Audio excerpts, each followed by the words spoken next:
Assalamualaikum warahmatullahi wabarakatuh. Kali ini kami akan membawakan manakib serta kisah karomah dari Syekhona Maimun Zubair. Siapakah sosok beliau sebenarnya? Dan benarkah beliau seorang waliullah? Untuk mengetahui jawabannya, simak video kali ini hingga akhir. Mbah Mun, atau Mbah Maimun, adalah sapaan akrab dari ulama karismatik Indonesia yang memiliki nama asli, Kiai Haji Maimun Zubair. Beliau adalah putra pertama dari pasangan Kiai Zubair Dahlan dan Ibu Nyai Mahmudah. Beliau dilahirkan di Karangmangu-Sarang, pada hari Kamis Legi, bulan Syaban, tahun 1347 Hijriah. Atau bertepatan pada tanggal 28 Oktober, tahun 1928 Masehi. Ayahanda Mbah Mun, Kiai Zubair, adalah murid pilihan dari Syekh Said Al-Yamani, serta Syekh Hasan Al-Yamani Al-Maki. Kedua guru tersebut adalah sosok ulama yang tersohor di Yaman pada zaman itu. Dari ayahnya, beliau meneladani ketegasan dan keteguhan. Sementara dari kakeknya, beliau meneladani rasa kasih sayang dan kedermawanan. Kasih sayang, terkadang merontokkan ketegasan. Sedangkan rendah hati, seringkali berseberangan dengan ketegasan. Namun dalam pribadi Mbah Mun, semua itu tersinergi secara seimbang. Kerasnya kehidupan pesisir tidak membuat sikapnya ikut mengeras. Beliau adalah gambaran sempurna dari pribadi yang santun dan matang. Semua itu bukanlah kebetulan. Sebab, sejak dini beliau yang hidup dalam tradisi pesantren, dan diasuh langsung oleh sang ayah, serta kakeknya sendiri. Dalam riwayat pendidikannya, sejak kecil Mbah Mun sudah dibimbing langsung oleh orang tuanya dengan ilmu agama yang kuat, mulai dari menghafal dan memahami ilmu sorof, nahwu, fikih, mantik, balaghah, dan bermacam ilmu syara yang lain. Pada usia yang masih muda, beliau sudah hafal beberapa kitab di luar kepala. Di antaranya adalah Al-Jurumiyah, Imriti, Alfiyah Ibnu Malik, Matan Jauharatut Tauhid, Sulamul Munawarok, serta Rohabiyah fil Faroid. Selain itu, beliau juga mampu menghafal kitab fikih mazhab Asy-Syafi'i, seperti Fathul Qorib, Fathul Muin, Fathul Wahhab, dan lain sebagainya. Pada tahun 1945, beliau memulai pendidikannya ke Pondok Lirboyo Kediri, di bawah bimbingan Kiai Haji Abdul Karim atau yang biasa dipanggil dengan Mbah Manaf. Selain kepada Mbah Manaf, beliau juga menimba ilmu agama dari Kiai Haji Mahrus Ali, dan juga Kiai Haji Marzuki. Setelah itu selesai, kemudian beliau kembali ke kampungnya, guna mengamalkan ilmu yang sudah beliau dapat. Kemudian pada tahun 1950, beliau berangkat ke Mekah bersama kakeknya sendiri, yaitu Kiai Haji Ahmad bin Syuaib, untuk belajar dengan ulama di Mekah. Para guru-guru beliau di Tanah Suci diantaranya adalah Sayyid Alawi Al-Maliki, Syekh Almam Hasan Al-Masyad, Sayyid Amin Al-Qutbi, Syekh Yasin Isa Al-Fadani, Syekh Abdul Qadir Al-Mandali. Di sana beliau belajar selama 2 tahun. Pada tahun 1952, Mbah Mun kembali ke tanah air. Setiba di Indonesia, Mbah Mun kemudian melanjutkan belajar ke beberapa ulama di tanah Jawa. Guru-guru beliau adalah Kiai Baidhowi, Kiai Maksum Lasem, Kiai Bisri Mustofa Rembang, Kiai Wahab Hasbullah, Kiai Muslih Meranggen Demak, Kiai Abdullah Abbas Buntet Cirebon, Syekh Abu Fadol Senori Tuban, dan beberapa kiai lain. Setelah dirasa cukup untuk menimba ilmu, akhirnya Mbah Mun kembali ke sarang dan mengabdi kepada masyarakat di sana. Pada tahun 1965, Mbah Mun mendirikan pesantren Al-Anwar.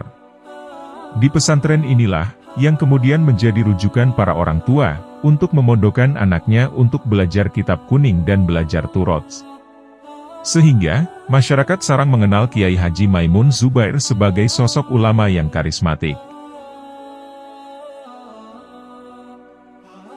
Kiai Maimun Zubair wafat pada tanggal 6 Agustus, tahun 2019, ketika beliau sedang menunaikan ibadah haji.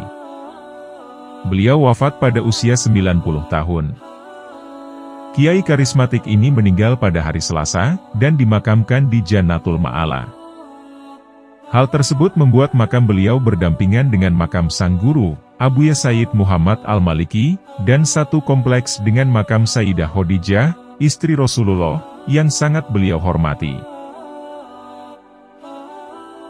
Mbah Maimun pernah mengutarakan, bahwa, orang alim biasanya wafat pada hari Selasa. Dan beliau berharap meninggal di hari Selasa, seperti halnya kedua orang tuanya yang meninggal di hari Selasa. Keinginan ini pun, akhirnya dikabulkan oleh Allah. Sebagai pengasuh pondok pesantren yang cukup besar, banyak para santri yang ingin menimba ilmu kepada beliau. Santri-santri ini berasal dari berbagai kota dan pelosok tanah air. Beliau adalah sosok guru yang sangat telaten dalam mengajar santri-santrinya. Sehingga, banyak tokoh kiai dan ulama yang pernah menimba ilmu kepada beliau. Seperti, Gus Baha, Habib Soleh Al-Atos Tegal, Kiai Abdul Wahid Zuhdi, Gus Anam. Tak hanya sibuk dengan dunia pesantren, selama hidupnya, beliau juga pernah terjun sebagai politikus yang menduduki jabatan DPRD Kabupaten Rembang, selama 7 tahun. Dan beliau juga pernah menjadi anggota MPR RI, selama 3 periode. Dan yang terakhir sebagai Ketua Majelis Syariah Partai P3. Beliau dikenal sebagai sosok ulama sepuh yang karismatik. Kesolehan serta kealiman beliau juga tidak diragukan lagi. Beliau menghabiskan masa hidupnya untuk berbakti, dan berkontribusi, dalam membela agama, dan bangsa Indonesia. Berkat keistimewaan inilah, Mbah Mun juga diwafatkan di tempat yang mulia, yaitu kota Makkah Al-Mukarramah, ketika sedang menunaikan ibadah haji. Makam beliau berada di pemakaman Jannatul Ma'ala, satu komplek dengan makam keluarga Rasul, para sahabat, dan ulama terkemuka.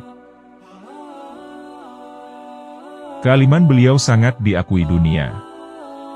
Banyak tokoh kiai dan ulama, seperti Kiai Haji Mustafa Bisri, Habib Lutfi bin Yahya, dan ulama lainnya, yang mengakui bahwa Kiai Haji Maimun Zubair adalah sosok seorang wali Allah, atau kekasih Allah.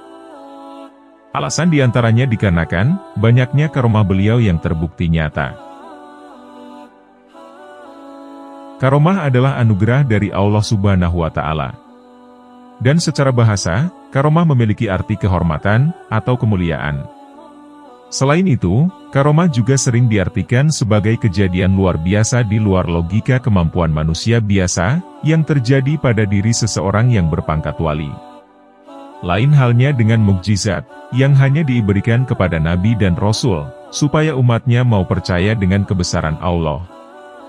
Beberapa kisah karomah yang paling terkenal adalah kisah Ashabul Kahfi, yang tertidur selama 309 tahun. Serta peristiwa makanan yang diberikan Allah kepada Maryam binti Imran.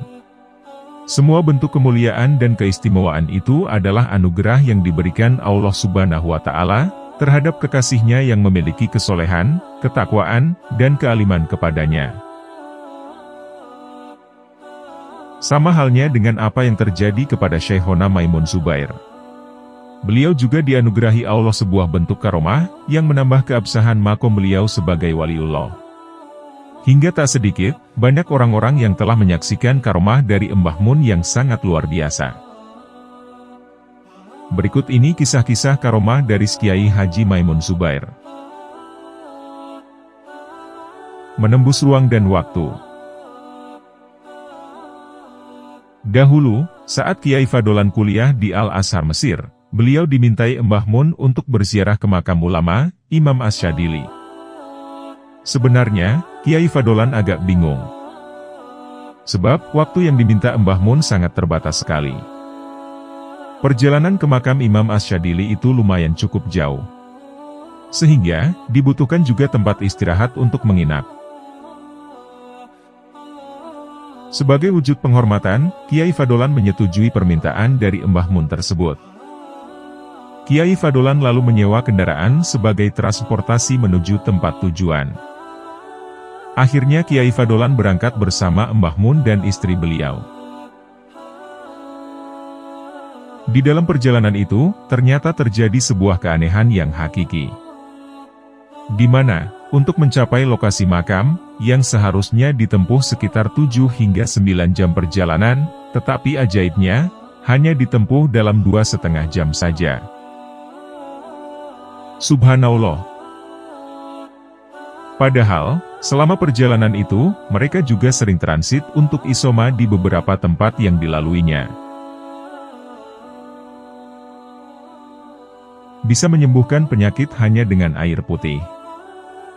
Dahulu, ketika Kiai Fadolan menghantar Mbah Maimun menuju makam Imam Asy-Syadzili, mereka transit di sebuah rest area, guna menunaikan sholat jamaah takdim. Setelah melaksanakan sholat, mereka lalu mampir di sebuah rumah makan yang tidak jauh dari musola.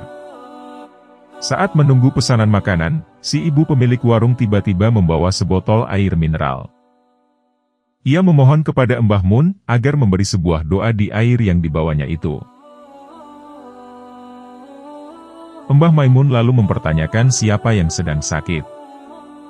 Si ibu itu menjawab, bahwa suaminya lah yang sakit. Setelah itu, Mbah Mun diajak si ibu tersebut ke tempat suaminya yang sedang sakit. Mbah Mun kemudian mengusap suami ibu tersebut dengan sedikit air yang telah diberi doa tadi. Walhasil ternyata ajaib. Tak lama berselang, si suami ibu tersebut kemudian terlihat pulih dan membaik lagi. Sebagai rasa terima kasih si ibu, maka Mbah Mun dibebaskan dan tidak perlu membayar makanan yang sudah beliau pesan tadi. Tetapi Mbah Mun menolak, dan tetap membayarnya sesuai harga. Karena, tujuan Mbah Mun menolong tadi benar-benar ikhlas tanpa pamrih. Mobil berjalan tanpa BBM. Peristiwa ini terjadi ketika Mbah Mun mengadakan perjalanan ke Pasuruan. Beliau seringkali memilih menggunakan mobil ketika bepergian jauh. Sebenarnya, mobil yang beliau tumpangi itu seringkali mengalami kerusakan. Sehingga, tiap kali perjalanan yang jauh, terpaksa harus transit untuk diservis dahulu. Pada suatu hari, ada sebuah keanehan. Peristiwa tersebut terjadi ketika Mbah Mun pulang dari Pasuruan. Seperti biasa, sang supir berhenti di pertengahan perjalanan untuk servis mobil tersebut. Ketika mobil Mbah Mun dicek, si tukang bengkel itu terkejut seakan tak percaya, ketika melihat selang bensin mobil terputus. Tetapi anehnya, mobilnya Mbah Mun masih bisa berjalan. Hal ini pun membuat heran si tukang bengkel tersebut. Montir bengkel tadi kemudian menanyakan pemilik mobil tersebut. Sang sopir pun menjelaskan bahwa mobil itu adalah mobil kiainya, yaitu Mbah Mun. Kejadian luar biasa ini juga tidak lepas dari karomah Mbah Mun sendiri. Bertemu dengan Nabi Khidir alaihi salam. Dahulu, ketika nyanti di pondok pesantren Lirboyo Kediri, Mbah Mun pernah berjumpa dan ditemui oleh salah seorang nabi, yaitu Nabi Khidir alaihi salam. Cerita ini dikisahkan oleh Kiai Ali. Pada suatu siang, tepatnya kurang lebih pukul 11, dari kejauhan tiba-tiba terdengar suara yang memanggil. Setelah diselidiki, ternyata suara itu berasal dari kuburan yang berdekatan dengan pondok Lirboyo. Di situ pula Mbah Maimun bertemu dengan seorang yang aneh, berpakaian kayak petani. Ternyata, dialah penampakan dari Nabi Khidir alaihi salam, yang menyamar seperti seorang petani, yang menggunakan topi caping di kepalanya. Nabi Khidir lalu dawuh kepada Mbah Mun, "Anda suka dengan saya. Saya pun juga cinta dengan Anda. Dijamin nanti oleh Allah." Setelah itu Nabi Khidir berdoa untuk Mbah Mun yang berlangsung cukup lama. Mbah Maimun juga tampak mengamini doa Mbah Mun tersebut. Setelah Nabi Khidir mendoa beliau lalu menghilang entah kemana. Mbah Maimun lalu memilih pulang untuk kembali ke pondok. Peristiwa ini ternyata telah diketahui Romo Kiai Haji Mahrus Ali. Mbah Mun juga mengakui tentang peristiwa yang baru saja beliau alami. Walhasil setelah pertemuan Mbah Mun dengan Nabi Khidir, beliau terlihat sosok yang sangat alim sekali. Menghentikan hujan lebat. Suatu ketika, Mbah Mun memberikan mauidho hasanah dalam acara Maulidur Rasul di Kabupaten Kudus, Jawa Tengah. Seperti biasa, beliau memberikan mauidho kepada para jamaah yang hadir. Ketika lagi memberikan nasihat agama, tiba-tiba turunlah hujan lebat. Hal ini membuat jamaah ya kocar-kacir, berlarian untuk berteduh. Hujan saat itu memang turun sangat deras dan lebat. Kondisi ini membuat panitia bersepakat untuk mengajak Mbah Mun istirahat dahulu, sembari menunggu hujan reda. Tapi sebenarnya panitia pada kebingungan. Bagaimana cara untuk memuliakan beliau? Kondisi hujan deras disertai angin kencang, membuat baju beliau mulai terkena cipratan air hujan yang turun. Tanpa disangka, Mbah Mun tiba-tiba mengangkat tangan beliau, lalu berdoa kepada Allah Subhanahu wa Ta'ala. Beliau memohon agar hujan lebat itu bisa segera reda. Doa beliau akhirnya dikabulkan Allah. Tidak berselang lama, hujan lebat itu pun akhirnya reda kembali. Subhanallah. Itulah karomah para kekasih Allah. Mereka mempunyai batiniah yang melintas batas. Karomahnya tak bisa dinalar dengan pikiran manusia. Itulah kehendak Allah yang memberikan karomah kepada hambanya yang terkasih. Demikianlah tentang manakib singkat serta kisah karomah dari Mbah Mun atau Kiai Haji Maimun Zubair. Dan masih banyak kisah karomah yang belum kami ceritakan dari Sang Waliullah, Kiai Haji Maimun Zubair. Semoga kisah ini bermanfaat untuk kita semua, dan semoga kita bisa mengambil hikmah dari kisah ini. Wallahu a'lam bishawab. Terima kasih telah menonton. Jangan lupa klik tombol subscribe, like, komen, dan share, sebagai bentuk dukungan terhadap channel kami. Wassalamualaikum warahmatullahi wabarakatuh.